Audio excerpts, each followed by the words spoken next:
Hi, I'm E.D. Lewis, and welcome back to my channel for another review. Not nocturnal, though. It's not quite dark yet, but it is in the early evening hours when I'm, filming this. So I'm going to take my glasses off.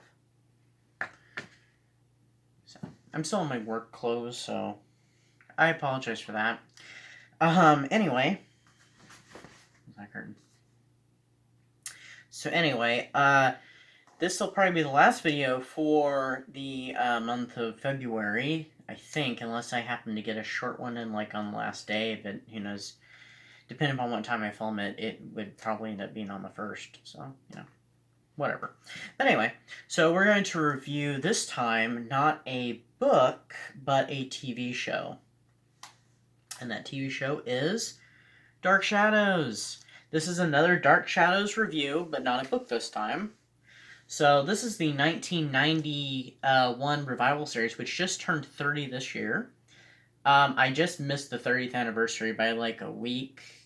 I mean, it's been several weeks now since then, but I've been watching this every week, and actually I have an episode tonight to watch. One episode a week. My days vary. I don't watch it on the the air date, but I did, I think, miss the premiere week by 1 week, and when the show ran for 12 episodes, but it was like it wasn't, one episode a week. It was the pilot, which was kind of feature length, and the second and third episodes, I think, aired the night after as a two-parter, a 2-hour event. So the first 3 episodes got shown in the first week, and then the show went on 1 episode after that. I don't know if there were any interruptions, like, oh, they couldn't show it this week, so they should, continued on the next week. I have no idea. But NBC actually did this, and it was done, they promoted it as a miniseries. Not really a miniseries. At least I don't think of it that way. It's because it was meant to have a second season, and they didn't get to because unfortunately it was canceled. And it was campaigned to keep the show, but unfortunately it didn't work. And I think Dan Curtis came back in retrospect some years later, and he wished that it had not been canceled. And I think they were going to try and resurrect it again a couple times. One was to, possibly bring it back as occasional TV movies, but it wasn't. He said it wasn't going to work because of the serialization of the show. And another idea, I think they were planning on the mid to late 90s to bring it back. I don't know if they would, as a regular show, but I don't know if it would have been like a continuation, or they would just did a completely new, take on it, just, with the same cast. I don't know what they would have done, but anyway. So the show, goes along with the typical Dark Shadows. It follows a girl named Victoria Winters, who's, she grew up in New York City as an orphan in a family, well, we assume family home, never actually says that, I think, in the show. And she's come to Collinwood in hopes of unlocking the secrets to her past, as well as to care for young David Collins, who is a very troubled boy. And I don't know if you'd say in this he's more so troubled than he was in the original series, but he has, because you hear some of the stuff that he did before the show started in the original series, and it's kind of iffy. And then, of course, the stuff that happens in this, who knows which David's worse. David is actually played by young Joseph Gordon-Levitt, who, of course, has been in The Dark Knight Rises. He was in the TV series Third Rock from the Sun. He's been in several things, and he's a pretty good actor. Victoria Winters is played by Joanna Going, and Barnabas is being played by the late Ben Cross, who passed away a while back. I think it was last year, technically. So, which actually, one of the original Dark Shadows cast members just passed away like a few weeks ago, and that was very sad for me when I discovered that.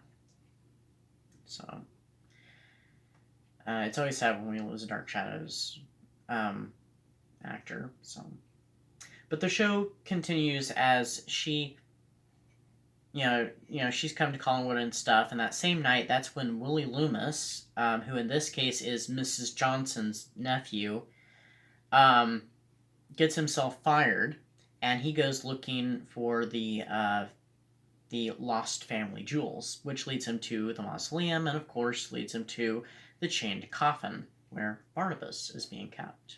So I hope that's not a spoiler if you know that stuff from the original series. And so Barnabas Collins comes to Collinwood, sometime later, claiming to be a cousin from England, a descendant of the original Barnabas Collins. The whole family is stunned by his appearance. They're stunned by he looks exactly like his ancestor, and he wishes to take up residence at the old house and, give it a makeover, and he does. So I'm just going to bring this a little closer. And Ben Cross does a great job as Barnabas. He's no Jonathan Frid, but, he's a Barnabas of the early 90s. And I think it works really well. David, of course, talks to, a ghost, the ghost of Sarah Collins, who's, Barnabas's little sister who died as a child. And there's a new Collins family member who is in this show that's not in any other version, and that's Daphne Collins. I have no idea how she's related to Elizabeth and Roger. No idea at all. And in this version, Joe Haskell, who works for the family, is actually dating Daphne Collins.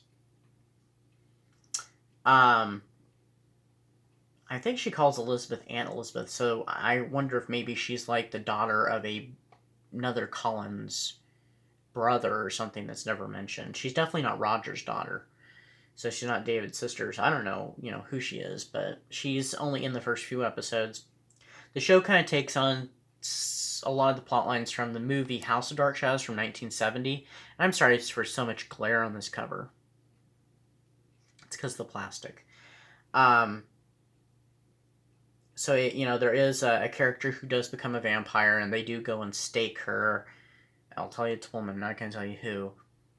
And instead of having a character like Professor Stokes or Dr. Woodard, they have a character named Professor Michael Woodard. So, they kind of combined Dr. Woodard from the original series and combined Professor Stokes from House of Dark Shadows together. And made him the kind of vampire expert. Well, anyway, so Victoria Winters looks just like the portrait of Josette, which is, they kind of, shifted the whole Maggie Evans thing over to her. There is a Maggie Evans in the show, but she's a clairvoyant. And she reads tarot cards, she has visions and stuff. And she has well, I don't know what I'd say romantic, but a sexual relationship with Roger Collins. So... And she's also an artist, so they kind of combine Sam Evans from the original series with her. Eddie Jones plays Sam Evans, and he owns the Blue Whale, so they've turned him from an alcoholic to a bartender instead. Well, with all the things that go on, Dr. Julia Hoffman being played by Barbara Steele, who is fantastic, and of course she's a, classic Gothic actress from the 60s, playing in several Gothic films. She plays Julia, and she attempts to cure Barnabas and stuff, and all the stuff that goes on with that. With everything that goes down, and the warnings from Sarah Collins, Victoria Winters is just transported back in time to 1790. I know I'm blowing through a lot of stuff here, because there's a lot of stuff that happens. The show works at a really fast pace. And so, if you know the 1795 storyline from the original series, you know what's coming in the show. And, it goes, like I said, it's a much quicker pace than a daytime drama, and it's a shame the show didn't come back for a second season. The one who played, I think his name's Adrian Quinn or something. They don't have names really listed on the back here, except for, Joanna Going and Ben Cross. Whatever his name is, the one who plays Jeremiah Collins, who's now Barnabas's younger brother instead of his older uncle, sorry.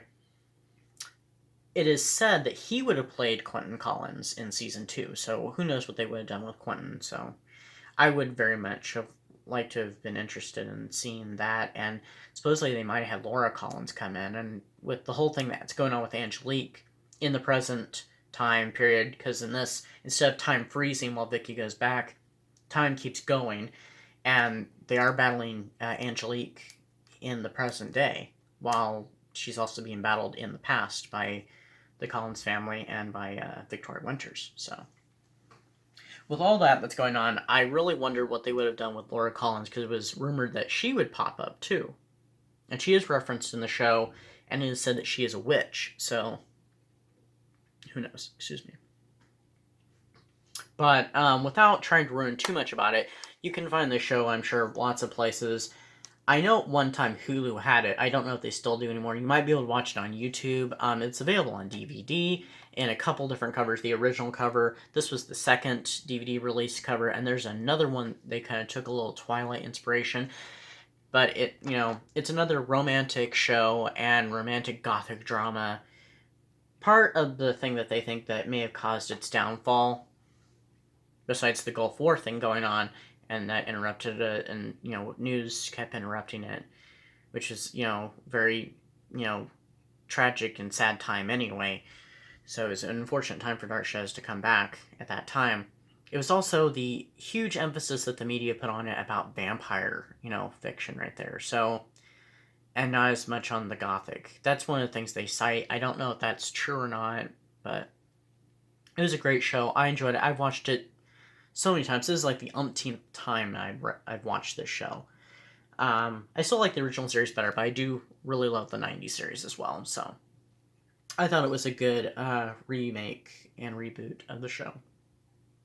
That it's a shame that it did not come back for a second romantic season. So anyway, I want to make this video very short, and so that is I think that'll basically close the romantic videos for February. And please like and subscribe and follow me on social media. And you can check out my writings. All the information for all that is down below. And I will see you next time here on my channel. So, bye-bye.